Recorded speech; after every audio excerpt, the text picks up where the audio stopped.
company at the end of the day, then going to another company and finding a job. It was very easy. In a day you find a job, in a day you can move from a job to another one. Second revolution. This is the same factory. Same factory. 1989. Factory closed, 4,000 out of job. In the textile industry.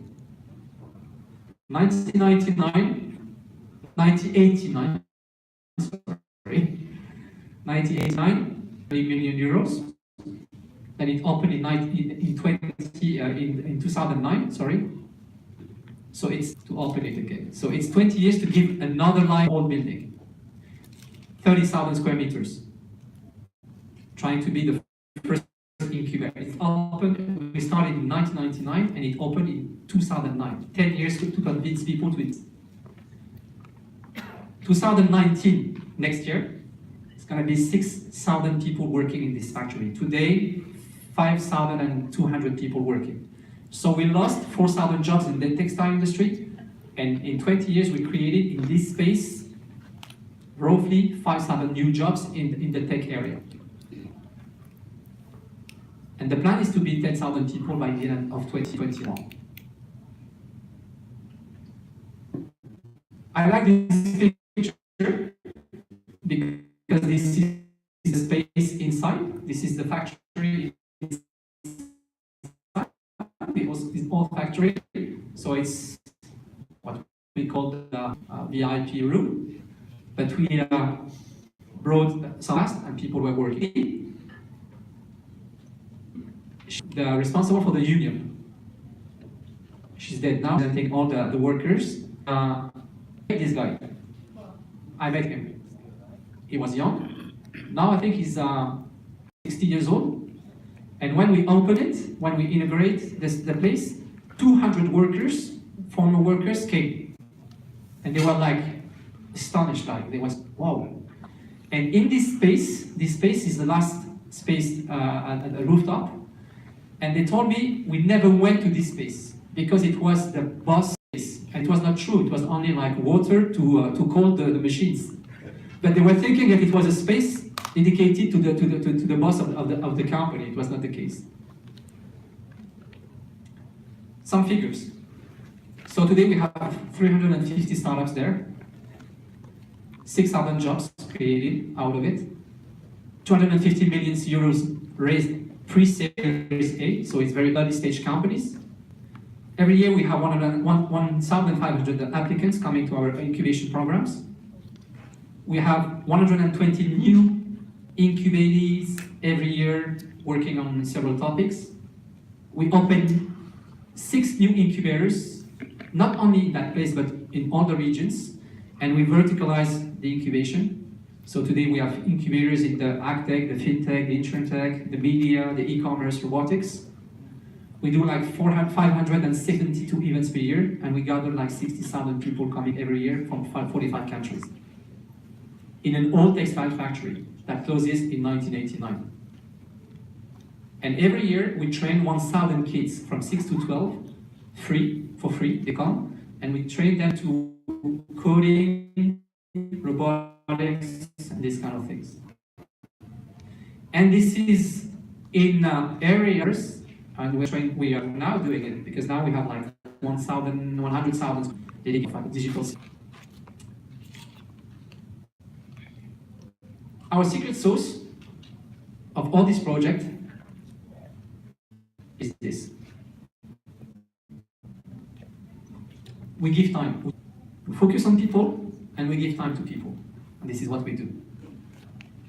We give time to people. If entrepreneurs, I know that I shouldn't say this, but I'm not chasing unicorns.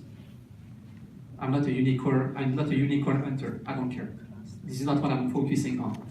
If someone wants to come and create a company and do an SME out of it, it's okay, it's fine. If you want to do like 10 million euros revenue, it's okay, fine.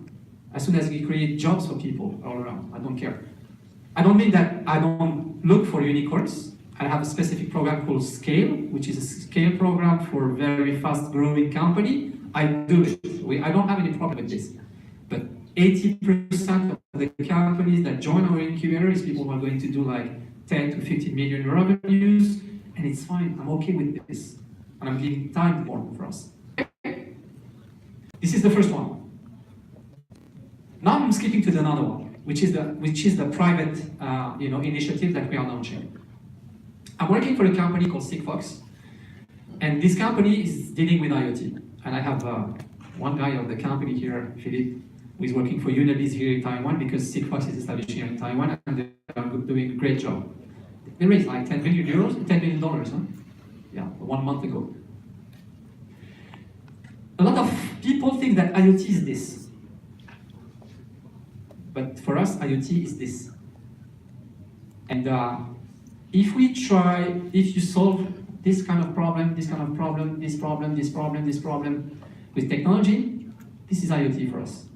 We came to this business with a technology called Sigfox to solve this kind of problem. And now we are the world's leading IoT network and a solution, and trying to solve these B2B issues. Our network is covering 950 million people today. We are in 50 countries, and we are a company of 400 people. What we do is we build a network, an IoT network, a low power wide area network. It means like ultra narrow band network, which is small messages, long distance consuming. This is what we do.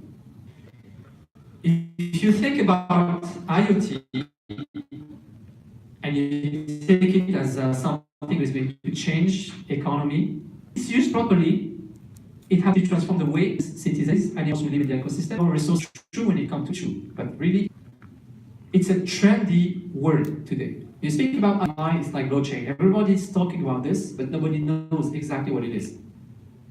But it has really the power of changing things.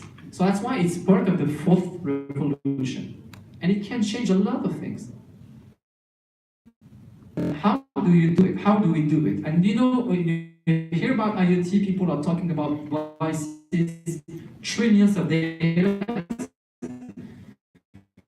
But at the end of the day, a lot of potential, a lot of connected device coming to the market, forecast, trendy forecast, exciting forecast. But so why the market is not taking off quicker? Making money out of IoT today. Who is making companies out of IoT today? Who is successful with IoT today? Out of IoT today, really? Why it is not taking off quicker? Lack of skills. It's not lack of willingness or potential or say to a company, okay, I'm going to solve a problem. I just have to pay for it. They will say yes, no problem. But the problem is, who is able to do that behind? To bring the solutions, the devices, and the answer to this B2B problem. We need skills in IoT. We need skills in IoT. And we need skills also in the others, like blockchain. As soon as we have skills developers coming to this market, then it will take off. That's why we launched this new concept called Hacking House, which is for us a moonshot to solve this kind of problem. Skills. We want to bring this hacking house. We want to accelerate adoption of IoT by bringing skills to the market. And we will do it like this. We identify huge problems in businesses, then we break through technologies, so we find or create new sensors and then identified and tested by the hacking house, and then we go through radical solutions. This is the typical projects, eligible projects that we can look at. Noise urban maps, health and goods preservation, earthquake detection, connected car monitoring. So we have many active subjects coming from, and this is what the act will follow during the next. How does it work?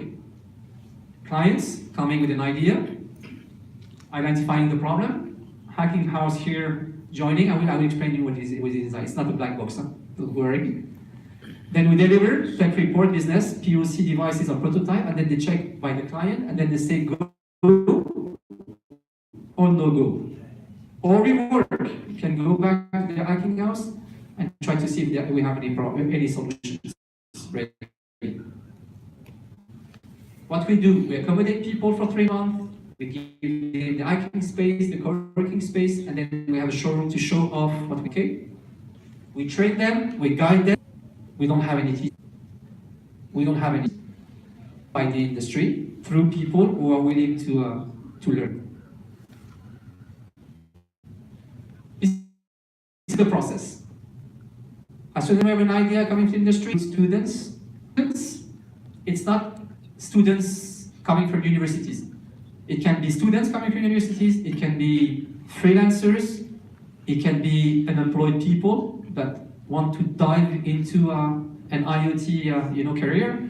It can be people already having a job and wanting to have like a 3-month period to train themselves on IoT. It's open to anyone. As soon as they get inside the IoT and the hacking house, they become students, okay? So we organize teams, we analyze the ROI and the business for the final customer, we assess, then we get into the training period of 10 weeks, then we certify the solutions, then there is a no-go or a go coming from the industry. And during all the period, the trainers are coming from the industry, mentors are coming, technical mentors, business mentors, people coming from the industry. So it's open during 3 months. We have a program dedicated to this. It's free for the students, and they get paid for 3 months. It's not a big amount of money, but they get paid during the 3 months. So we rely on a network of universities. At the moment, Sigfox is having like 265 universities on board in our training program. Have a good method to source the talents, the people. We have an intensive program within the industries. If we work on aeronautics, we'll have the people mentoring on aeronautics issues. If it's retail, it's the same on retail. In June, in Paris, it was the official of San Francisco, and we'll open it on the 3rd of September. It's working now. We have interesting problems, one for a company, and the last one for a government regarding security for a big natural disaster. It's a small pager to have instant messaging when you don't have any more connectivity on the planet. Per season is 3 months, 4 batches per season, 10 selected projects, 30 students maximum, full capacity of an hacking house. It's 4 seasons and 120 students. And at the end, available on the market, startups to create startups, big companies, or to continue within the universities and be experts within the IoT space. So this is the plan for 2021. We're going to open 50 hacking house in the world. We plan to open one in Taiwan, and we're pushing very hard to open it at the end of November. Open one in November, so we'll recruit 30 students by Taiwan. This one is open. This one will be open in the coming month. This one in November. And these ones, we'll not open them. Actually, Sigfox is present in 53 countries, so it's going to be opened by local partners who want to launch them. So by the end of 2021, we'll be, if everything is open, it's just a plan, we'll be able to reach 6,000 students and solve 2,000 projects. It's a business model, very easy. So it's the customers who have the problem who pay for the students get paid, and at the end of the day, the idea is their idea, it's not my idea. Sigfox is not making money out of it. Sigfox mission is to give this technology and make people adopt Sigfox technology all over the planet. Thank you. And please, that everything is about people IO, input and outputs. If you put yourself and your energy on people, you will. Thank you so much. Thank you very much, Mr. Howley. Just learned and shared two very important France, the largest incubation center now in France. Could be example here is, and also this hacking house started, but now it just open to located in Taiwan. But another hacking house in Taiwan, there will be great opportunity. Maybe some entrepreneur by the project. All right, thanks again. Now with session. The title is City from Nothing to Something Fabulous versus Road Network, present Merix. I will intro about Mr. Ian Merix. He is the founder of Accelerator Academy, which has helped a total of 107 high-growth startups from various fields to raise more than 65 million total market valuation of 650 million pounds. That's a lot of amount. And the Academy has been recognized by British government of the top 3 in the United Kingdom. In addition, act as the managing partner for the White Horse Capital United Kingdom. Mr. Merrick is responsible for the firm's 7 investment fund, which focus on future technologies such as AI, blockchain, big data, and Internet of Things, and related concepts. So, ladies and gentlemen, now please join me in welcoming Mr. Merix.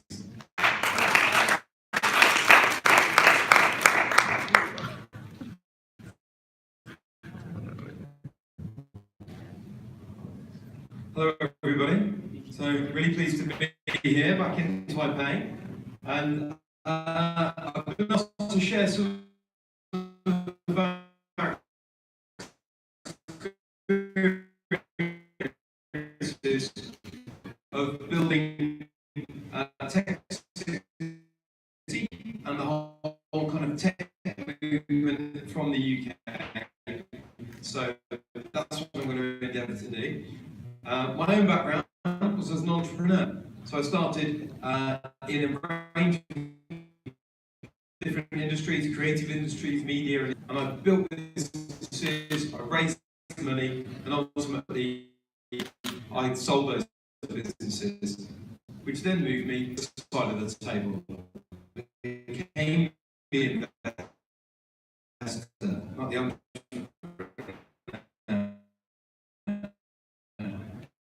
And through that, I've got very involved in seed stage investing, Series A, VC investing.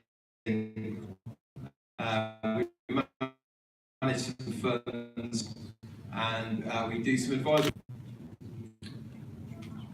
So this is a recent quote from our current Prime Minister, and she's explaining about how the UK has become world leading, and we're attracting more investment capital than any other European country. So that's all well and good to say now, but how did it all begin? Where did it all start from? And what's the opportunity for this? We're being benchmarked at the moment on our international competitiveness, on the number of digital tech businesses, that not only the cities, the way we're building clusters, so that there's whole local ecosystems based around specific community perception, which impact challenges that start around accessing talent and accessing the activity and collaboration that's being achieved in the UK, and jobs and skills, which is always a challenge. It's something we're still working on in the UK. But if we go back a few years, it didn't look as good as this. So this is a very slide, but it's a very quick key period, which is where I think Taiwan, Taipei. So back in 2011,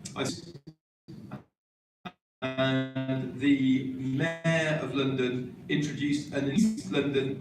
That's not very sexy. East London Digital Initiative, and it was to take a poor area of London that was downtrodden, that hasn't been very successful, to turn it into something new. And that new project became Tech City.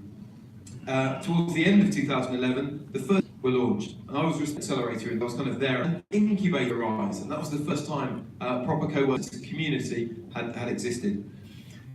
And from that period, there were some early investment successes, but they weren't all started. But because they were from East London, they were quickly claimed these successes. Actually, those businesses a while earlier.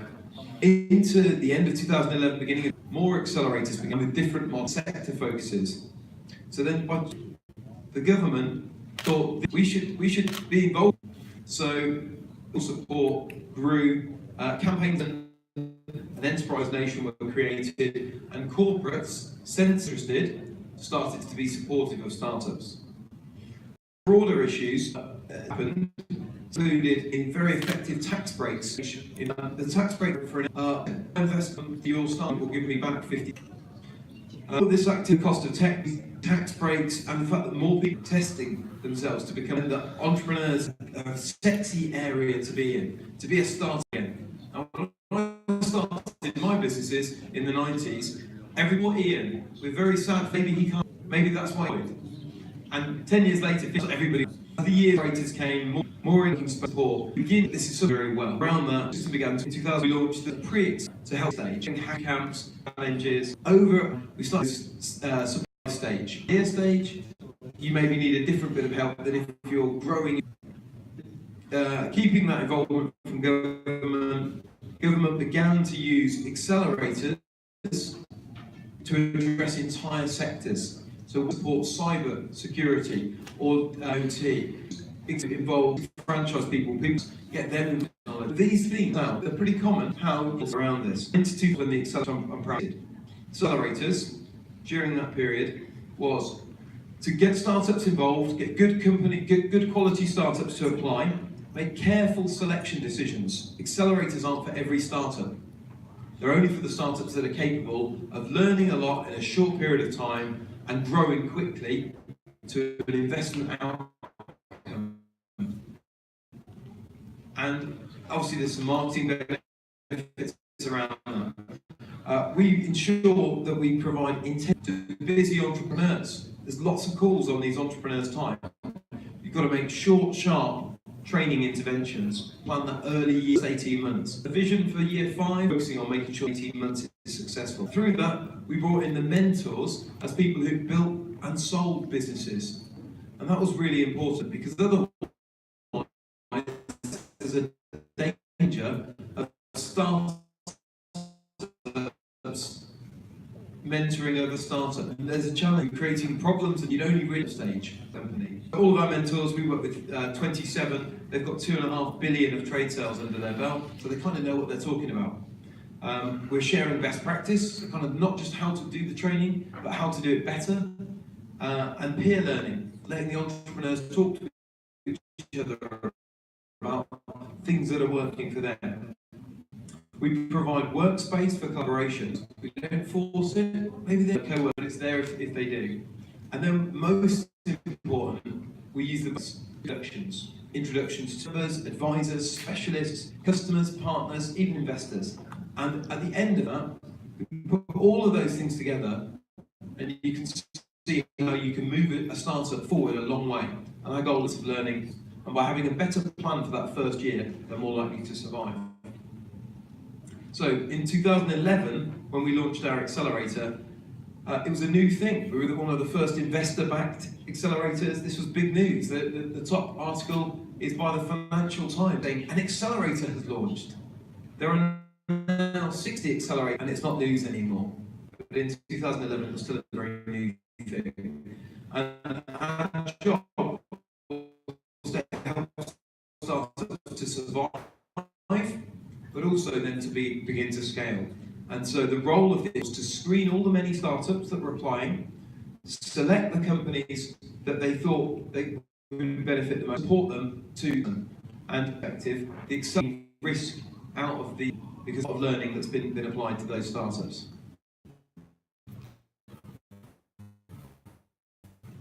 So our training is very much focused on not how to do it, but how do you do it better. We're only working on entrepreneurs, so we expect that they know. We're tutoring them in how to grow to the barriers. Speakers are drawn from industry, deep experience, and well connected, but not just corporates, corporate startup landscape. That's quite important because otherwise you have corporates talking to startups in a way the startups don't understand. Our mentors, as I mentioned, are all exited, and having sold 3 businesses, there are things I've learned at each trade sale, each exit known earlier, that were differently in the beginning. I'd have run a cap table differently, I'd have raised my equity in different ways, and so that experience being recycled is very important to the new emerging entrepreneurs. And also investment. A few years ago, that 8 out of 10 of our startups are consistently being funded.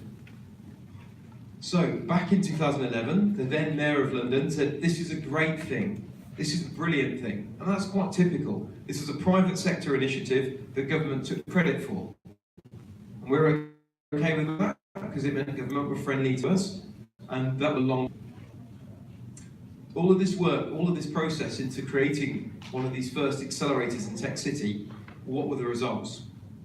Well, since then, we've supported nearly 200 companies. We've delivered over thousands of hours of training, and 90%, nearly 90% of the companies we work with are generating sales, and 8 have generated investment. Most important slide, those small companies that we've worked with in a small way, their post-money valuations today is north of 800 million. So nearly $1 billion of equity valuations. And we own a small stake in all of those companies. So we're very, very pleased with that. But you can see how it began, support from government, with a good focus on good training and access to mentors who knew what they were talking about. So that's the story of kind of excitement within the UK development and turnaround in this area, beyond accelerators. Well, after 2015, around then, activity being created to so a bit like this. That's confusing. Yeah, there's lots happening. So pre-accelerators were created to support entrepreneurs at an earlier stage than an accelerator would normally look. Hackathons were created to create opportunities for hopeful entrepreneurs to test an idea founder. Corporates came into the market and started corporate-backed accelerators and innovation programs. What people was talking, and access to skills and problem-solving ability to tackle big challenges internally. Sector-focused accelerators were starting to be launched. Government backed us in delivering IoT accelerators, cybersecurity accelerators, augmented and virtual reality accelerators. So it became more nuanced, more specific. We started taking the accelerator format and applying it to grown-up companies making millions of revenue. We brought in government, local government, to do co-investment funds to grow the size of the equity check that was available for these startups. And then national government copied with a scheme, national investment startups and university collaborations. But if you're a startup entrepreneur, this is now a very confusing landscape in 2015. So it was lacking in order, and that was where we created the Accelerator Network. And the idea was that with all of this positive development in Tech City, in London, in the UK, that we just added some structure to it. And the structure that we put in place enabled us to have information events. To be an entrepreneur, do you want to be self-employed? Do you want to be freelance? Do you not want to have a boss? Yeah. Are you building a lifestyle business? Are you building a consultancy? So those early questions, and a lot of that we do in partnership with academia. Innovation challenges, hackathons, and startup competitions enable entrepreneurs to test the market for what it is they're offering in a light touch way, to see if anybody else thinks they're doing something good. Maybe at a hackathon they can solve a small challenge, a small problem for a corporate, for a customer. Maybe in a startup competition they can solve a bigger problem. Maybe in an innovation challenge they can co-develop solutions with the corporates they're working with. Stage 3 is our Fast Forward Pre-Accelerator, which helps entrepreneurs move in big groups, 25, 30 companies at a time, in 6-week sprints from an idea to a validated business plan with a proof of concept, a minimum viable product, and be credible to raise their first investment and secure their first customers. Once they've done that, our Accelerator Academy takes companies at an early stage, beginning to get some sales, and helps move them into a higher growth trajectory. And we do that through our training and mentor program. Then, beyond the demo day, accelerators end with a pitch stands up in a room like this to a room full of angels on the day, or what happens afterwards. And so we develop the accelerator funding network to make sure that the companies that are being accelerated had continual access. And we've ended up over 50 funds directly to invest in these companies. Money has come from government, including the mayor, who backed us 3 years earlier. And where we've taken the support now, in order to make the ecosystem really efficient on servicing the stakeholders. So one is government, and they will commission the accelerator network to run innovation challenges, whatever's needed, pick topic to solve a particular problem, social problem that minority and ethnic evolved enough in tech. It might be a structural problem, like creating a cluster as a region of the. It might be a government problem. So cyber and defence and security have been able to develop the accelerator models to solve government problems. So governments will commission the accelerator network. Corporates, this was something that we took. Corporates are happy to engage with things to government on government support, hindered by regulation, delivered by government. So once government's involved, corporates are happy to turn up, to be supportive, to sponsor a program. The startups don't care why the corporate's in the room.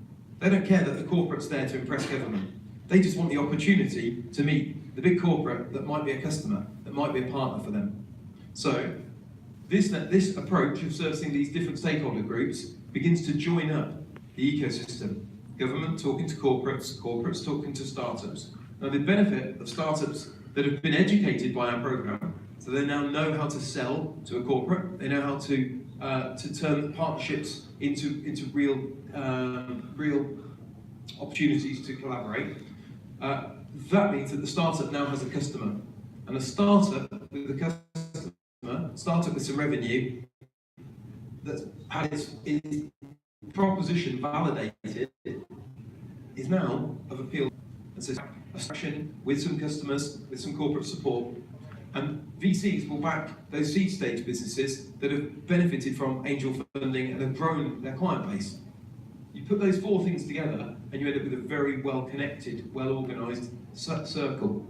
And importantly for government, you can now remove government from the cycle. So once you've done that for a year or 2, there's now no longer a structural challenge because corporates are involved, they're buying from startups, startups are getting investment. Means government can move on to their next problem, their next challenge. And that model's been really well received. That's worked really well initially in the UK and now internationally. So I'm not going to read this slide. The purpose of this is to say all of that relied on all of this. So where we were aware of its ability to change the world, to being one of the most successful ecosystems in the world was from a combination of tax policy, government advisory, government backing, government programs, international investment, ecosystem partnerships, accelerators clubbing together, working together, share best practice, corporate innovation, angel investment, structured seed funds, public co-investment, follow-on investment and scale up activity.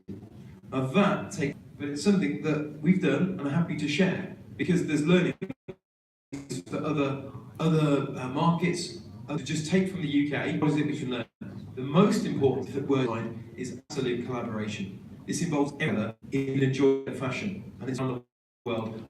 I increasingly see that happening. I see lots of well-mentioned programs, activities, lots of support initiatives, lots of opportunity or grants, but not just. The thing that we've done well in the last 7 years is glue these things together.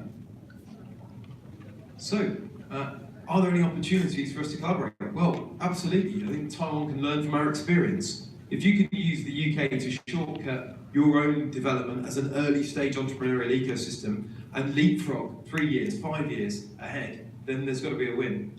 We're happy to share best practice. We're happy to bring out formats that work to different markets. They're proven, they're successful, you're not creating them from scratch.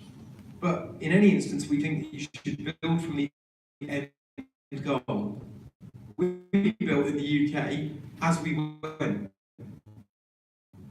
We'll support entrepreneurs. We'll create an accelerator. Applying to an accelerator too early. We'll create a pre-accelerator. Corps are engaging. We'll run corporate innovation programs. So we created it almost backwards. The opportunity for new markets looking at learning from the UK is to say, what's the end goal? If it's everybody collaborating, how do we get there? And how do we build out that ecosystem from day one with that as the goal? Create a clear channel to ensure it's not everybody, but the best startups from top of the market countries, commercial investment, and sometimes, but that's for entrepreneurs. And make sure stakeholders are in. So, as a society, as the entrepreneurial support ecosystem represented in the room, think about what's government's role nationally in this? What's local government's role? Where are the corporates engaging? Are the investors supportive at seed stage? Is there follow-on capacity from those investors? What's the link to VC? What's the link to corporate venture? What are the programs that are in place for idea stage entrepreneurs, for academia, for growth stage entrepreneurs? And begin to piece those things together. That's kind of it. That's as fast as I can take you through. This last slide, example of all security. This is just entrepreneurial support activity funded by the UK government purely in the cyber sector. I could choose 10 other sectors and keep showing these kind of slides. An idea of the way that the UK government has approached our need to become good in certain areas. So with this initiative, the government starts at the bottom. You're at pre-idea stage, academic. You're developing interesting technology. So the academic starts good ideas in the cyberspace and spins them out of universities. These are academic-led, partnered with entrepreneurs, and given access to training and mentoring and exposure to corporates. That's entry level, where government has taken our information events proposition and applied it to academia. The pre-accelerator process has been created to support 20 companies to get ready to develop their minimum viable for first funding revenue. Again, next area, this is a little bit unique because it's cyber, but GTHQ, which is kind of our spy central, that's where James Bond lives, if you think of it like that. They're an accelerator and an innovation centre where they're working with startups solving difficult national level cyber problems. And so there is government putting in place seed stage support to be the first customer of these clients, of these entrepreneurs, but not the only customer, because they want to see the private sector engaging. Cyber 101, which we've been running now for 2.5 years, is working with up to 500 startups, and it's providing them with master readiness. Now, government have backed that program to work with a large number of startups, but we've involved BAE Systems, Kinetic, Airbus, some of the big defence primes to support that. As these into the LORCA, the London Office of Rapid Cyber Advancement, these are helping cyber businesses scale. And then right at the top, we're tracking the UK's top 20 scale-ups, increasing the level of support that they get so that they can grow more quickly. Now, each one of these programs is funded in part by the UK government. So it's just quite interesting as an example where you can see exactly what we've set out from idea stage through to scale-up being delivered with government at the heart of it. So I think the real opportunities there to learn, to think, right, how do we make that work? And I think it's interesting as observers from your country to our country to involve in stimulating the system. The Prime Minister can say at the beginning, we're now world class, we're number one in technology and what we're doing. But look at the support the government's putting behind it. And I think maybe there's an opportunity for Taiwan to take some of these ideas and make them work for you here. Thank you very much. Good luck. Thank you, Mr. Ian Murray, for these insights and sharing a lot of the examples in the UK Accelerator Network and also the government support. Well, now we have listened to two presentation slides from our speaker from France and also from the United Kingdom. So I'm to another coast of the Pacific Ocean, that's the United States example. Now the next title. Small nutrition supports our cluster of America, Mr. Eugene Cornelius Jr. Mr. Cornelius' extensive domestic and international industry experience is responsible for promoting international affairs and international trade strategy in the small business administration. He successfully as the newly formed office of international trade at the U.S. Small Business Administration and served deputy, where he managed and oversaw more than across all 50 states and U.S. territory. Has since accepted 1-year details to the International Council of Small Business, where he assists in developing a promotion plan to promote cooperation and countries in the United States. Additionally, Mr. Cornelius is also committed to serving and promoting the minority and women's entrepreneurship and spare no effort to develop the disadvantaged. So, ladies and gentlemen, please join me in welcoming Mr. Eugene Cornelius Jr. Please. Good afternoon, a long day. Well, do I need to hold this or do I talk from here? I actually prepared a speech based on, I didn't do a presentation, so you don't have to watch the screen. And you can take that public if you're related. But I want to talk about the role of government, because in the last presentations, all three of them, there was an aspect that was very key, and that is the role of government. And in the United States, we have a huge government, and we have 24 agencies that we do in ecosystems. And my speech that I prepared was to go into that, but I think I'm a deviate a little. I want to personally say that I'm very, very, very pleased to be back here on, and that a year of working with Taiwan on initiatives that we will talk about later. I want to focus my remarks on expanding what the digital minister presentation was about this morning. And I want to talk about what we created last year with Taiwan in the work plan going forward for small businesses that we collaborated with our representatives here on the ground. And what I do is what we call crowd. How do you increase government participation in the individual?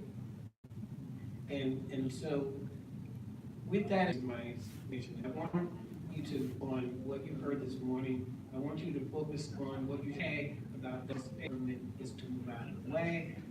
That is very important. So I will go into my speech now. So I'm especially pleased to share a few remarks on steps towards building crowdsource.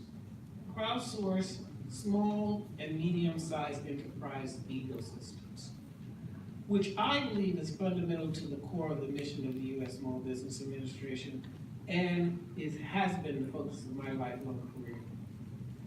As I said earlier, I was here a year ago, and I had the pleasure of speaking here in Taipei at the Global Corporation and Training Framework Conference.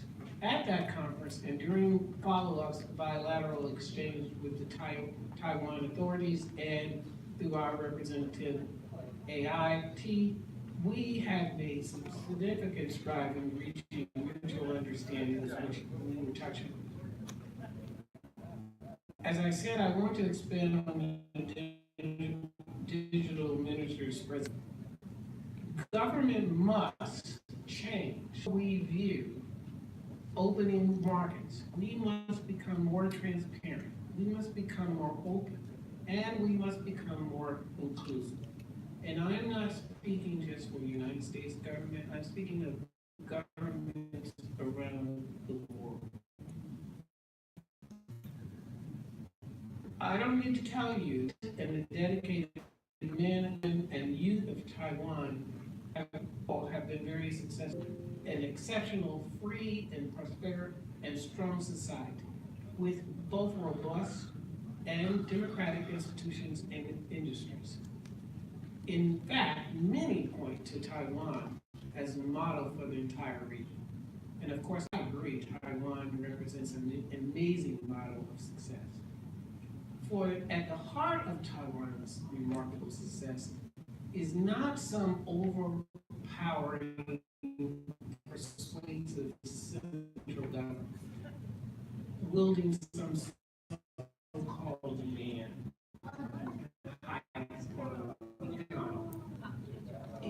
It's really that kind of perspective of third-rate results and unproductive results in most of them. That even the most well-intended central government or planners have served only to crowd out initiatives among individuals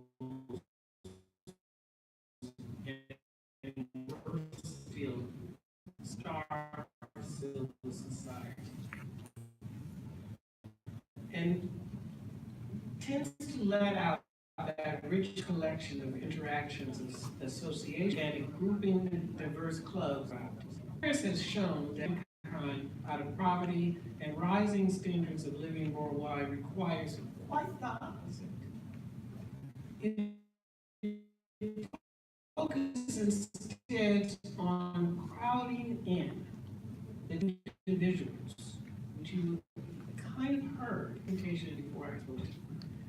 This organic growth in the community is being able to take all these individuals, the diversities of their experience, the wealth of their knowledge, the learning from their failures, the continuing movement of recycling, as you heard the entrepreneur said he had 3 businesses and he sold each 3 businesses and he learned something that he wished he had known before he sold those 3.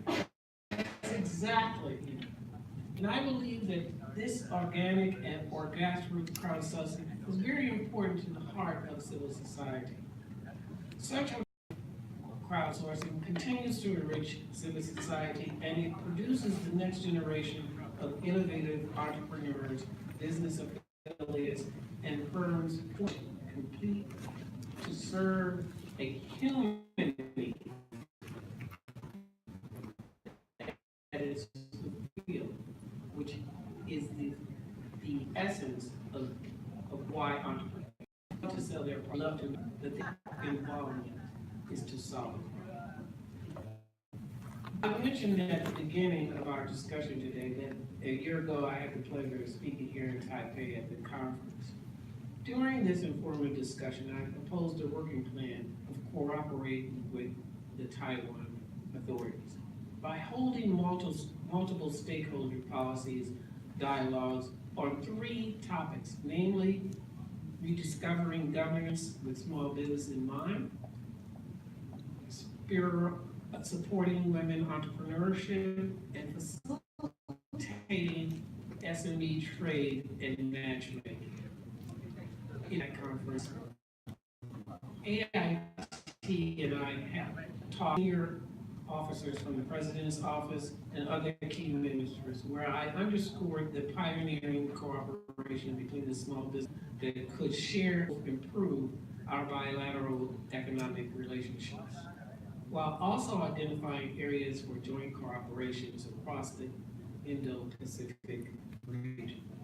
So I'm very happy to report today that SBA has now begun working with our host partners and partners of the Taiwan Small Business Size Administration. And I really appreciate their warm hospitality they have given me that I've been here. And I really feel like I'm back at home with all my friends. But I really want to talk about what we need, one government, the international government, and SBA in setting expectations on how we do. The old model doesn't work. It is not going to help innovative entrepreneurs. It's not going to align fast and learn and that development. But I'm encouraged because I know that Taiwan is not alone. Other economies and policymakers throughout Indo-Pacific and indeed all over the world are turning to proven power local SME entrepreneur cornerstone of civil society to create new jobs in policymakers, educating regulators on the innovativeness that we as government officials must incorporate in order to serve entrepreneurs and innovators better. One of the most important roles of government is to set those expectations. And one of the most basic expectations to set is to prevent the crowding out of innovative startups, entrepreneurs, and businesses, small businesses concerns. Setting expectations for future regulation is key. My staff and I have witnessed how regulatory agencies around the world do not normally carry out called targeted specific public health, safety, and environment to affect innovators and entrepreneurs. No, regrettably, most ministries often, without malice and without ill intent, insist that their regulations must be applied uniformly across society, which sounds fair, which sounds balanced, correct? But it's not as individual as the individuals that we are dealing with in innovation and in entrepreneurship. In addition, ministries commonly believe that their in-house experts, any regulating or meeting the payroll, are best equipped to set out the regulations to govern of entrepreneurs and innovators without having the knowledge and experience of people. And worse still, ministries typically feel that NGOs and public interests are the best of what we should, and not community itself. We need more internal. We need to see how we identify the small, let the small businesses be the voice and not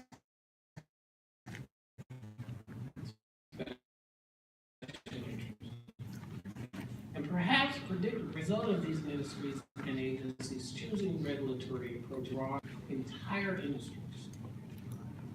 New industries that have industries that cannot be scaled based on prior experiences or evaluations because they're new and they are not to be measured or to be compared.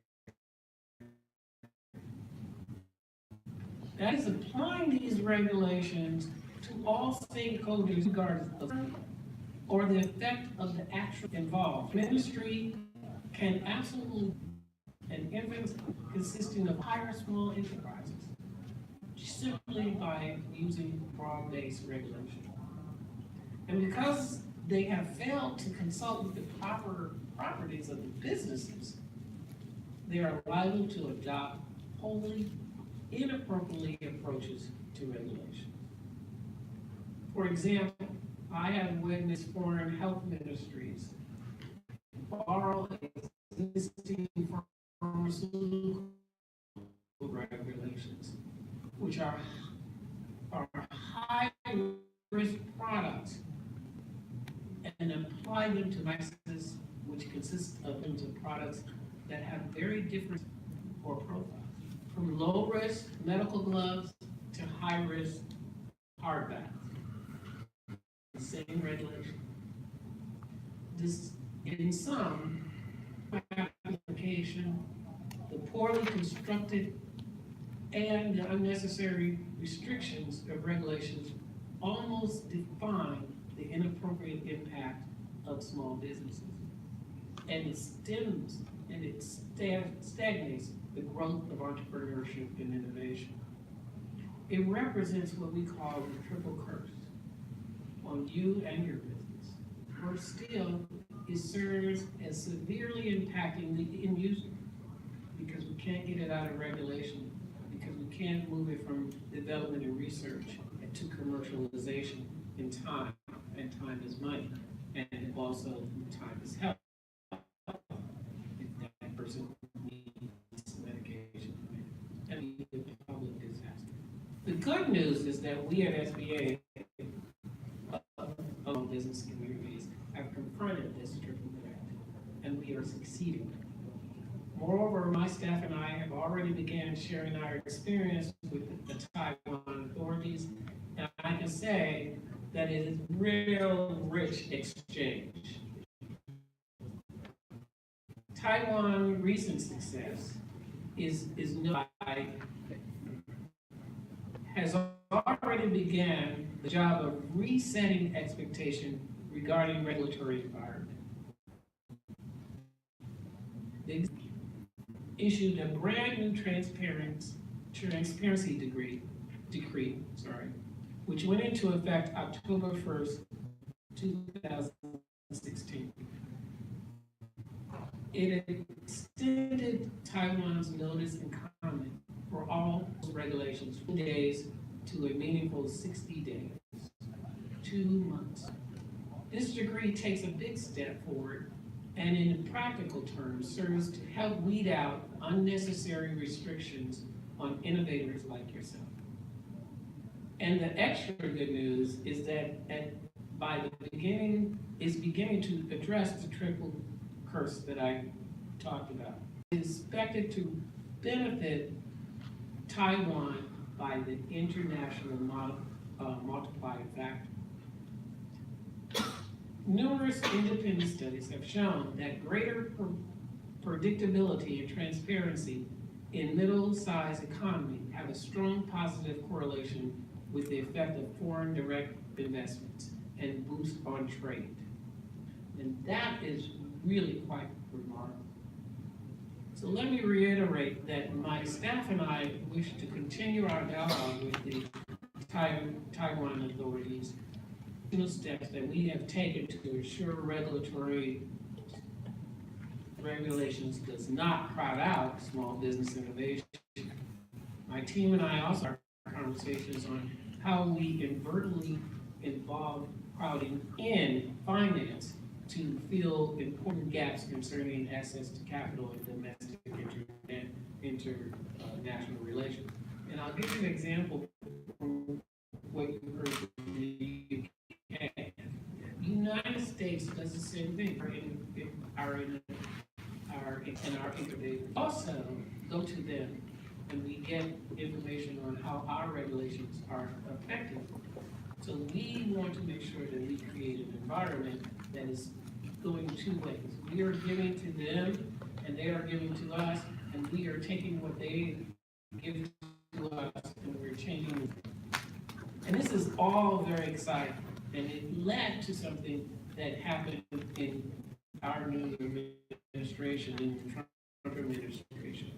We began to start our expectations by the administration's strict freeze on federal regulations in order that for every new regulation in the United States issued, 2 regulations had to be eliminated. And this was a clear signal that we knew that we had to be innovative in government in order to meet the innovative needs of small business entrepreneurs. In fact, I believe we are to be part by the unprecedented boom we have had in the United States based on this policy, because it sent a message to our small businesses, to our innovators, to our entrepreneurs, that we were being supportive and interested in their needs and trying to get government out of their way. And by resetting these expectations, U.S. unemployment has gone to a 50-year low. I believe the United States, Taiwan too, way to creating an oxygen environment in which entrepreneurs and small business, domestic and foreign, may breathe, innovate, and grow. And as I said before, the success of the 21st century economy hangs on our governance, our culture, our ability to be truly open and deliberative, transparent, and knowing when to move out of the way. It respects and empowers women in innovation and leadership.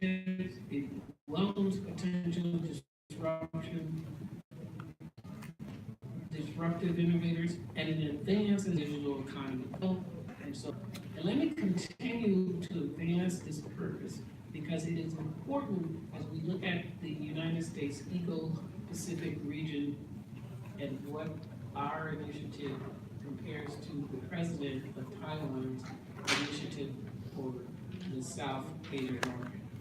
I think that we know that we can work together if we create an environment, if government creates an environment that is innovative friendly, that is really and move quickly as the entrepreneurs it is trying to serve, then we will be on track to grow together. I want to thank Taiwan for taking those measures. I want to thank everyone for being here. But if we do not take advantage of what the digital economy, the digital minister said today, by getting online and getting those comments in and educating government what is in your way, we won't know. Then stagnate, and we will come up with regulations back. Thank you. Thank you very much, Mr. Eugene Cornelius Jr., for sharing the U.S. government's stance and also strategy to this very important topic. And you also mentioned that how the cooperation between the Taiwan government and the United States government, it would be very promising, especially understand Taiwan so well about the South Asian nation policies. Thank you very much for sharing. Now we have consecutive 3 focusing on the. Now we want to turn the sight to the private sector, which would accompany how to create their own strategy to the startup company. So the next session would be the secret sauce that helps Silicon Valley attract and produce world-class startup, presented by the founder and the CEO of the StartupExperience.com from San Francisco, United States of America, Mr. Henrik Schill. But Mr. Schill is a Danish serial entrepreneur currently living in San Francisco, where he focuses on the project in entrepreneurship, education, innovation management, and tech startup various sectors. While still an engineer, Henry Schill founded 2 companies, the ID Recycling, another one is Design Thinking. He worked with the global wing system, where he spent evaluation management. In the year 2010, he moved to Silicon Valley, where he founded Startup Experience Incorporated, a company that delivers interactive workshop aimed at the solving big problems and through entrepreneurship. Mr. Xiu lived in San Francisco, but he spent most of the time traveling the world working with the entrepreneur, and educators and try students to become more entrepreneur. Through his company startup experience, he has formed partnership with the government, universities, NGOs, and leading corporations in more than 25 countries and striving to transform the entrepreneurship education in the school system today. So, ladies and gentlemen, please join me in welcoming our speaker, Mr. Henry Xiu. Thank you. Okay, good afternoon. Still awake? Good? How many founders do we have in the room? Entrepreneurs? Okay, how many entrepreneurs trying to fight against corporate bureaucracy? Some people? Yes? Okay, so you all know what I'm talking about when I say that being an entrepreneur sucks, right? It sucks at the time. I think that's the biggest scam with startup world, entrepreneurial ecosystem, right? We tell entrepreneurs, go follow. Reality is that it's a hard time, where all your peers go and start, they get real jobs, they can buy cars, they can live into nice apartments, and you're still living in your mom's basement, eating ramen and oatmeal for a very long time. Am I right? Yeah. So that's life as entrepreneurs. So my advice to young people is typically don't do it. Like, don't fall for this hype around being an entrepreneur and going to the startup world because it's a scam. Unless, of course, you just can't help it. Unless you have this burning desire inside you that you just have to go and start a business. Try to change the world in one way or another. Go after this big idea you've come up with, or try to solve this big problem. Then, of course, go into the startup world and try to find a startup or build your own company and join the startup world. A lot of suffering, extreme sport. I think Reid Hoffman from LinkedIn said, building a company is like jumping off a cliff and trying to assemble an airplane on the way down, right? It is an extreme sport, it's very difficult, and it involves a lot of suffering. And I think that's why we have all these ecosystems emerging all over the world, so that entrepreneurs can go and suffer together. Because it turns out it's a little bit less on the people next to you are also suffering an equal amount, right? So that's what happens in places like Silicon Valley, that you have a lot of like-minded people, crazy people, borderline delusional, that get together and together. So that's a little bit about. A little bit about all the suffering that I've endured and some of the things we can learn from this place. One of the other things is, of course, that the media doesn't help a whole lot, right? They always portray the startup process as this straightforward path from idea to billion-dollar business, where reality is vastly different. I can tell that from my own experience, and all the entrepreneurs can testify, and you all work with startups, right? So you know that it's very different, the entrepreneurial path. You have to pivot a million times over and over again until you hopefully one day find product market fit. But that only happens for about 5% of our companies. The rest of them fail, crash, and burn. You lose all your money, all the investment money, and continue to live on ramen and oatmeal in the real world. So with that in mind, I wanted to share this interest that I came by borrowing from Paul Graham. Who's Paul? Y Combinator? Heard of Y Combinator? Yes? So the first startup accelerator in the world. So Paul Graham has this interesting curve where he tries to map out the happiness throughout your startup journey. So when you decide to start a company, right, you're sort of average happiness, like everyone else. What happens today in your business to your happiness level? What happens? Does it go up or down? It goes up, right? Because everybody's like, oh, congratulations, you're following your passion, you're going to change the world. How exciting is this, right? It goes up. Very good. Everyone that believes in you, have a fantastic journey. It happens pretty much inevitably on day 2. It crashes, right? Because now you realize that this is going to suck. And it's going to be so hard, much, much harder than anyone anticipated. Nobody have the problem you thought they have, right? No one cares about your stupid app. The investors don't want to invest in you. It's going to be way way harder than you initially anticipated to build this company, right? What we call the trough of, right? Or is this miserable time of an entrepreneur's life where you are desperately trying to find product market fit, right? And they go to an accelerator and they sign up and they try to build something people want, but nobody wants what they're building. They're just wasting more money, and they're desperately trying to go through this lean startup iterated process, building a minimum viable product, sending it out to customers, learning from what the data they get, come up with new ideas, and go over companies that burn. Co-founder conflicts, they end up fighting, they run out of money, they run out of juice, they go get a real job, whatever. But for a few, selected few, something starts working one day, and then hopefully you're able to find product market fit, and from then on, everything changes, right? But remember, you're still below the happiness level where you started out, right? Still frustrated, desperate, borderline depressed. But then for a selected few, you find product market fit. Now you're actually building something people want. And now you can move away from product market fit. It's about entrepreneurial mindset and how to start businesses. And we work with high school students and university students, and then we have more advanced programs at startup accelerators. And I'm working with Jerry and Shrubal a couple of years ago, that ended up doing well. So starting a business, training sort of best practices around how to identify a problem and turn that problem into an opportunity, into an idea, turning that idea into a business. How to validate it very quickly to figure out, well, is there a real need? Is there a real potential for this business? Is there a real market opportunity? Can this become something interesting? So we take them through all these different stages, teaching them about design thinking, business model innovation, pitching skills, all that stuff.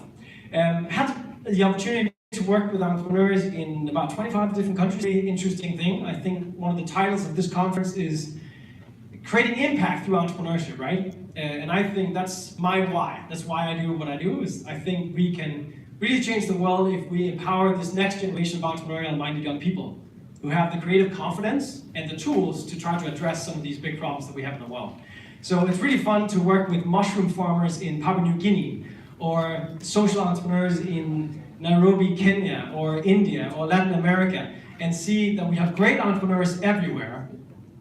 There's great entrepreneurial talent everywhere, but there's still a lot of things we can learn from places like Silicon Valley and other ecosystems, and we can bring that to these places and empower entrepreneurs to be even more effective, even more efficient as they're scaling up their ventures of different kinds. So Silicon Valley is this interesting place, right? I went there in 2010. I was supposed to just see what this Silicon Valley stuff is all about. After 3 weeks, I met a girl, and now I've been stuck for about 2 sons, and I'm probably not going home anytime soon. But it's an interesting place. It was a huge cultural shock, but in the good way, coming from Denmark. In Denmark, we have this thing called the Jantelov, also called the tall puppy syndrome. I think they call it in Canada and other places. Right? You shouldn't try to stick your head up, because then we're going to knock it down. Right? Try to be average. Try to blend in. Have you heard that? Feel that way sometimes? Like, don't be exceptional, because you should just try to blend in. It's vastly different. People are absolutely much crazier than you are. The idea you have, people will sit down with you and take you seriously. Right? No matter what it is. There will be some crazy entrepreneur willing to fund that idea. Like, there's so many startups here, right? And they would never have gotten funding anywhere else, but because they're in Silicon Valley, this is this magical place where things might happen anyway. A lot of things we can learn from this place, obviously. There are a lot of advantages, a ton of risk capital. I think last year they put $25 billion into startups, just in Silicon Valley. So about a third of all venture capital in the US is invested just in the Bay Area. So a lot of risk capital, a lot of talent, right? Over 2 million tech workers live just in this place. Know-how, a lot of expertise, a lot of it. Number one most important thing about Silicon Valley. No? Nobody? People are half asleep. What do you think? People. People, yes. And more importantly, or more exactly, the mindset of the culture, right? In this place. That people are willing to take you seriously and encourage your wild ideas. They don't say, no, that's not possible, expensive, it's going to be, yes, this, right? These wild, crazy ideas. And that creates this culture where everything is encouraged and everything is exciting. So nobody shoots down ideas, or if they do, you just go talk to the next person and somebody will help you out. So we'll talk a little bit about some of these things. People in Silicon Valley go to all different types of co-working spaces. This is the Vault, where I recently partnered up with a Vault that is, they call it a full stack innovation ecosystem. So we have a collaborative workspace with about 52 companies, and if any of you are interested in partnering with us in sort of a bridging capacity, we help a lot of international entrepreneurs when they come over around the world and sort of create this soft landing platform for startups that are interested in tapping into the ecosystem in Silicon Valley. We have space, we have a consulting arm around innovation, so doing 20 Nobel Prize winners to try to really sort of extract all the led and breakthrough innovations. What did these Nobel Prize winners do in order to come to these conclusions? What was that that helped them arrive to these innovations? We've studied, I'm working with Bill O'Connor from who did the Innovation Genome Project, where they studied innovations over the last 2,000 years and tried to find out, well, what are some of the key insights here we can turn into techniques for innovation. And then lots of different interesting spaces where people get together, they share ideas, and they see. Good. So in the Bay Area, you heard about the 6 degrees in Silicon Valley is like 1 or 2 degrees of separation, right? Everyone is connected. And that also means don't, right? Because people will find out very quickly. It's such a small ecosystem. People think it's so big, but it's really not that big. Everyone knows each other. So be careful how you treat other people. So why Silicon Valley rocks is because of the mindset over there. Everyone encourages wild ideas. It's a phenomenally energizing place, full of people that want to build the next unicorn or just create an enterprise, whatever it might be. Everyone wants to change the world. There's a lot of talent available. We have some of the top research institutions, some of the top universities. All these students, they get internships at these top companies, so they end up becoming very skilled at building new companies. We have a process around the lean startup method that all of you are familiar with, but people here actually practice that very, very well. So very quick at validating new ideas, making sure your customer is fully baked. So very, very quick at sort of finding product market fit for the most part. And then, of course, a ton of capital and a ton of experience. So the investors here are different from investors most places that I've seen, is that they actually know sort of the founder side of things. Most of the investors started out as entrepreneurs, so they can see from the entrepreneur's perspective as well, and they can add a lot of network, a lot of expertise. It's smart money that is being invested in these companies, and that helps things a lot. And then nature and weather was a thumbs up or something that didn't convert too well, which is not, we shouldn't underestimate the importance of these things, right? Why people stay. Entrepreneurs, they stick around after their big exit. They don't go live on a yacht in the Caribbean forever, maybe for a couple. They come, and that's why these startup ecosystems also, like, people want to hang out and stay so they can invest. The dark side, the bad side is suck. Reasons why the first one is right? Yeah. It is like 4 times more expensive to start a company in Silicon Valley than any other major city in the US. It is so expensive, and that has driven away sort of a lot of the creative spirit of San Francisco. There's a lot of homeless people. It's the high concentration of billionaires, but also the highest concentration of homeless people. It's very sad. I think some government folks should really try to address this big issue. But yeah, so it's incredibly expensive. The average price for a 1-bedroom is $3,600 a month. Hard to afford on a bootstrapping salary. So you end up living on ramen and oatmeal for a very long time. And also, because of these extremely high living, it's very expensive to attract talent. And there's a huge war on talent, right? Because you're up against Google and Facebook. I recently read, I think the average or the median salary at Facebook is $240,000. Right? Try being a startup, and it's absolutely impossible, right? So talent, affording talent and also talent retention is extreme. Then now Silicon Valley has become this sort of monoculture, it's all about tech, and people don't talk. So some people are very frustrated about this fact, that it's nice because everyone just talks. Okay, I'm dead. I don't know. It's 4 times plus. You start now seeing, it's sort of because of the technology that Silicon Valley has built, they have enabled all these other startup ecosystems. Because now you have things like Slack, you have Gmail, you have all these connection tools that will allow you to actually operate a startup from anywhere. So you don't longer need to be right there next to these investors. And you have prominent deal. Tons of other entrepreneurs in Silicon Valley added. This is the flip side. Silicon Valley is still outperforming all these different ecosystems. So, what is the Bay Area Council did a study recently, and it says that 46% of Bay Area residents says they want to move away within the next couple of years. This number is up from 34% in 2016. Right. So, a lot of people at least say they want to move away. Whether they actually do it or not, we'll see. I don't think Silicon Valley is dead. I think there is going to be more unknown.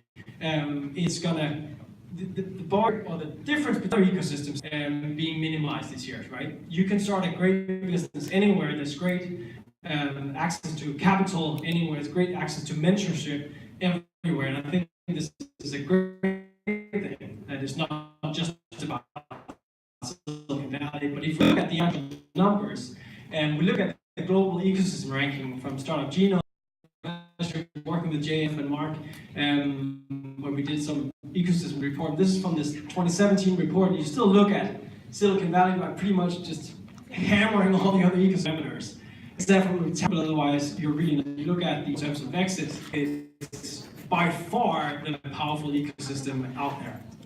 So it's probably not going to die anytime soon, and I don't think Silicon Valley, in terms of just one ecosystem, that will be more powerful than all the rest, but I think we'll have a more distributed innovation system all over the world, which is entrepreneurs everywhere, and they should have access to these things everywhere. One of the things that makes Silicon Valley so powerful is, have you ever seen the picture before? Mafia, right? This is the PayPal mafia. So these are the guys who started PayPal. You have people like Elon, Java Corinne, Max Levchin, Reid Hoffman. These guys were able to start more than 7 unicorns afterwards. So the total valuation of the companies these guys started is somewhere between 75 and 100. Think about these guys, they just keep going. They start new companies and they invest in the nerds. They're role models. And this is really one of the values. So you have the experience so many companies. And that's one of the other things that new ecosystems really have to encourage these role models to stick around, reinvest in the next wave of successful entrepreneurs. So I came across this sign here the other day at a restaurant, and I thought it was kind of a beautiful way to end the presentation. Now, be patient, good things come to those who wait. Wouldn't you agree? Yeah? No! Be impatient! Get off the couch and do something, my friends. Because nothing good is going to happen from sitting there and waiting, okay? So that's it. Best of luck with everything. Please let me know if I can be helpful in any way. Thank you, guys. Thank you. Thank you, Mr. Henry. You know, not just for your message, bring enthusiasm and energy, bring it for the sharing. That's very wonderful, very Silicon Valley style, right? Okay. All right, now we have the 4 speakers, right? That very important topic. Now we also understand by your speech, Silicon Valley is very expensive place, but we now turn to another nation.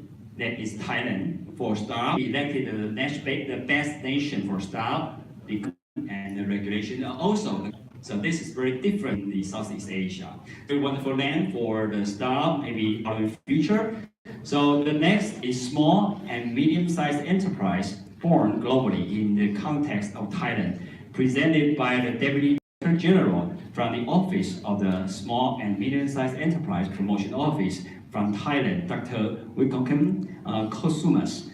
Now, Dr. Wikokem, political, economic, and foreign policies and affairs, also was the director of the East Asia office in Thailand. Additionally, he also is the chair of a small and enterprise working group in the APEC. So right now, I would like to invite you to welcome Dr. Wikokem Kosumas.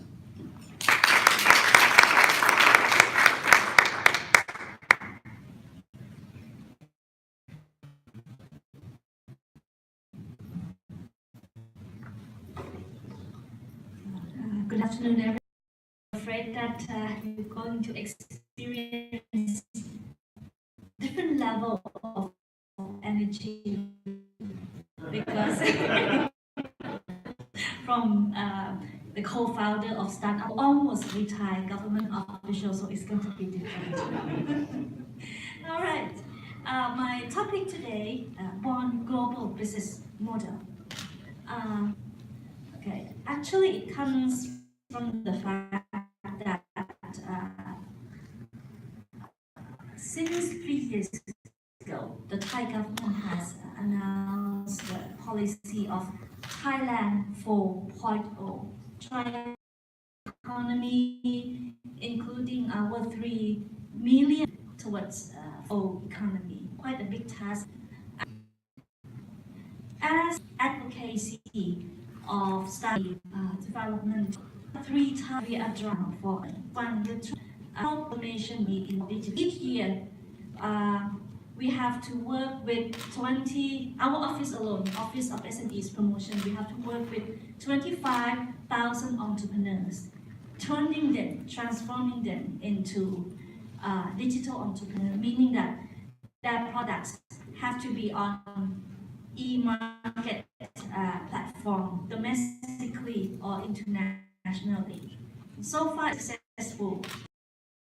According to our ministry, we have entrepreneurs in their products online. Next task is trying to introduce the concept of data-driven business management to our entrepreneurs. This is not so difficult. But the most difficult last one, to convince our entrepreneurs that they can be kind of a global.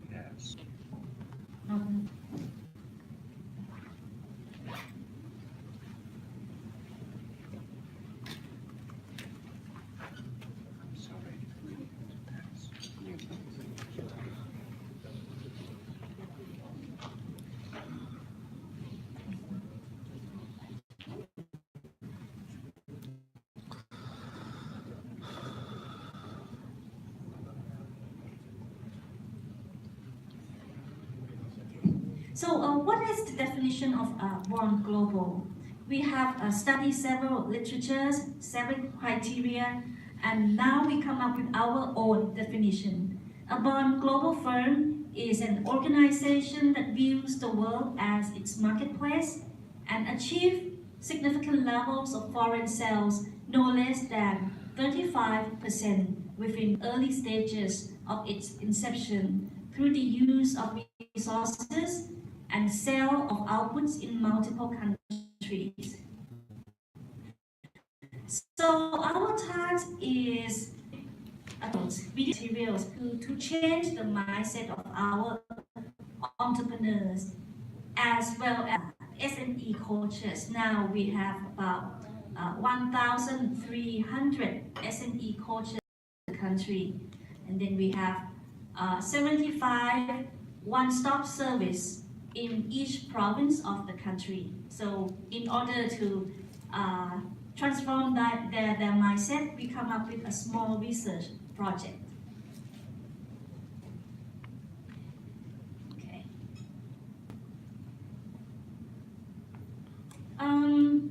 From our experience working with our entrepreneurs, they have this mindset that in order to become born global, they have to test their products in like local areas, in remote provinces for a few years, and then come to Bangkok and And after selling in Bangkok, then they can go abroad. So that's the mindset that has to be changed. So our research would involve the study and the analysis of key success factors of bonds. And also we will develop self-assessment tool for our entrepreneurs, at least to know whether they are ready or business model to become a firm. All right. So we looked at 50 of bond company from all over the world. And the criteria of selection is, of course, they have to be export-oriented business. The duration of foreign market penetration cannot exceed 5 years. And the target industry, we prefer the 4.0 industry according to Thailand's criteria.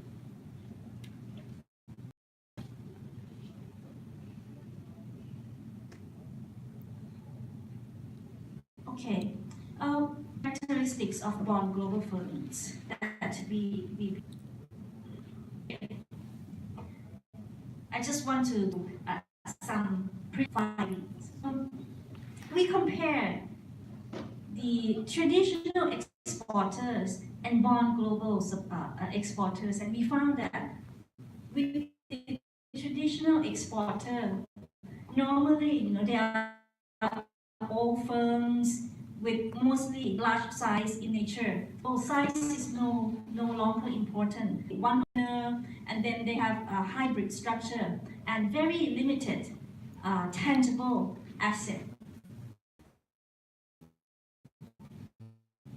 And in the area of business strategy, traditional exporter normally don't have any strategy at all. They just by opportunity, by chance, they meet foreign partner, and then they start their export.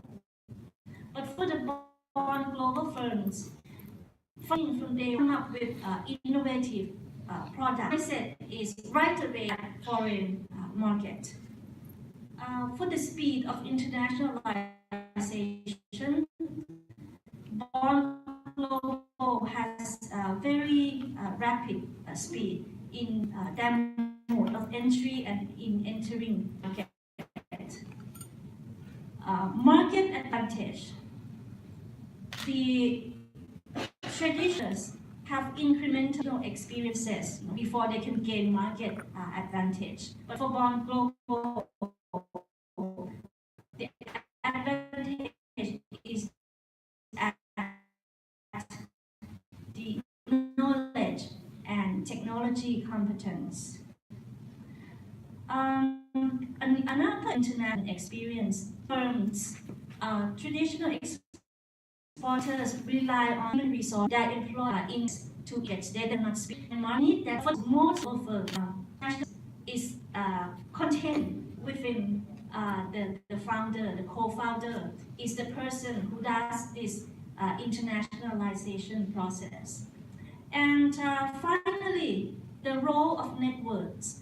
For traditional exporters, networks are used only in early stage. But for bond global, they have to continue to use, to create, accumulate networks during the startup, expansion, and later on. Networks is the most important thing.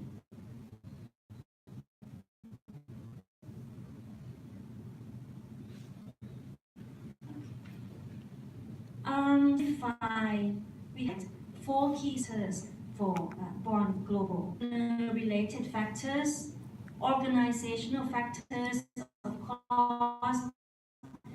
The organization must have competent human resources and have specific quality policy.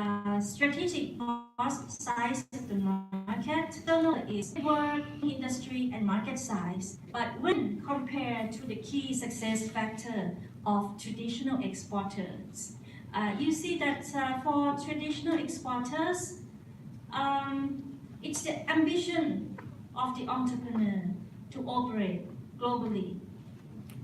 At the organizational level, financial strength of the company is by for the born global firm financial factors. Traditional firms would rely on the reason, the motivation why they go abroad is because of strong competition domestically. So it's like out of pressure rather than out of opportunity. And lastly, on the strategic factors, for traditional exporters, low-cost strategy, product differentiation are mainly their strategy. These 5 modes are mode for global SME: joint venture, contractual, OEM, exposure, social media. So in our research, we try to look which one is the factor for one global, not all of them you select 10 countries to kind of train out explain to our SMEs and let's see from here. Okay, let me retreat that a little bit.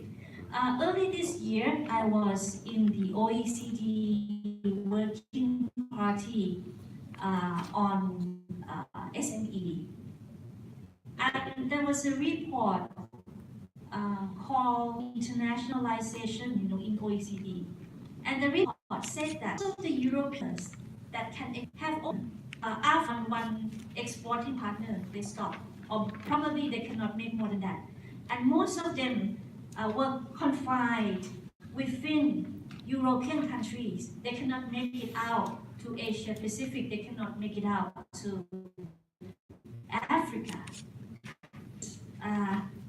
On global firms, some of them like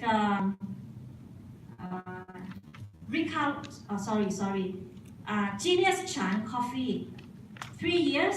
Within 3 years, the company has gone to Italy, Japan, France, Singapore, Thailand, unique, selling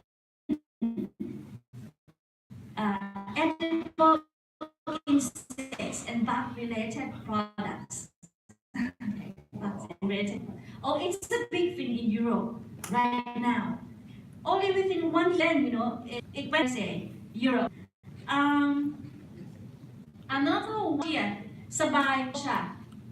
1 year, only 1 year launching before going global. It's a game company to Brazil and Mexico. And you can see revenues from in international market. All of them are more than 30. Nearly 40% abroad.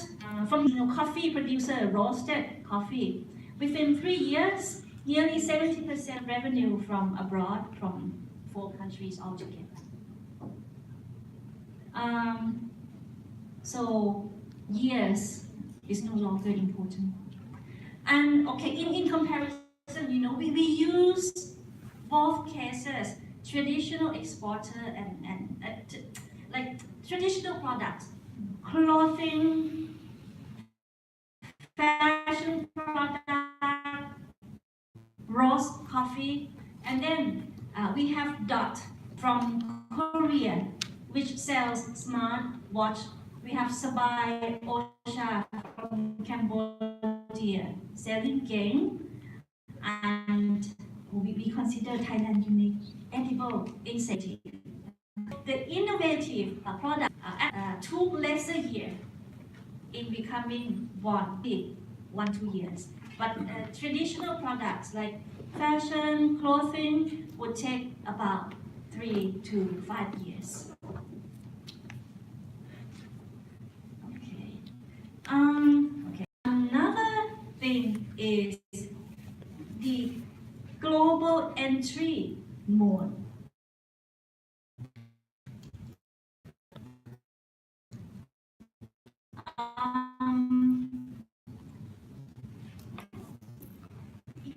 Interestingly, that those who can become born global the fastest are those who select the track of recognition award-winning tests. Mostly, Korea would take only to get foreign market.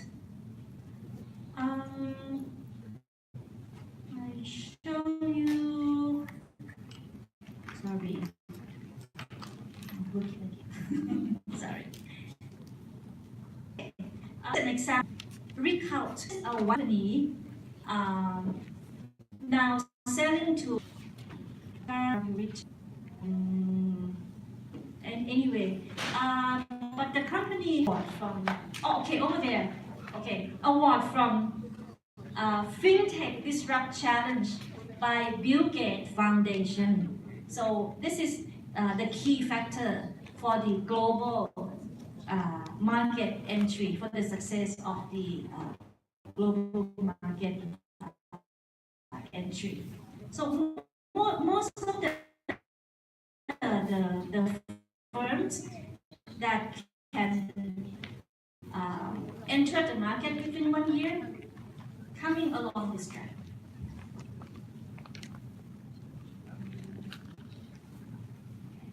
And we're trying to do a plotting which mode of entry most important mode. You can see that higher concentration on social and networking, and very few on the traditional export, going to attend expo, trade, or doing OEM. So, from our 50 cases, now more and more get that from and networking. So, a summary of our finding. But it would help us make better policy choices. For example, currently a lot of budget, a lot of resources are putting on bringing our SMEs to attend trade. But from this evidence might not be. From our experience with our entrepreneurs, almost every day, at least my office, we have training, we have networking activities for our SMEs every day. Networking, they all business matching and trade fair, but not networking. So from this research work, we're going to tell them that most of the successful born global, they spend most of their time doing networking. And not only regular networking, it's like hybrid forms of networking. What does it mean by hybrid? Traditional networking would be just, customers, suppliers. We only want to know suppliers and customers. But in this type of networking, you need to know accelerator, you need fintech group, you need to know crowdfunding, government officers. So hybrid type of networking. So we just want to share this research project with you because this is the panel of policy makers, and I'm sure that you all have to experience this. But if you have any comments or any to share, please let me know. Thank you, our speaker, for sharing the Thailand's government how to support the. Right now, I have time, so debate for 30 minutes. Now we get a finger run for the previous speakers. We now panel discussion, but before the discussion, we have one more speaker who is the French government expert for innovation, French tech, Taiwan. The topic is globalization and localization of France tech. Mr. Laurent Riade, who is now the international technical expert for the French Ministry of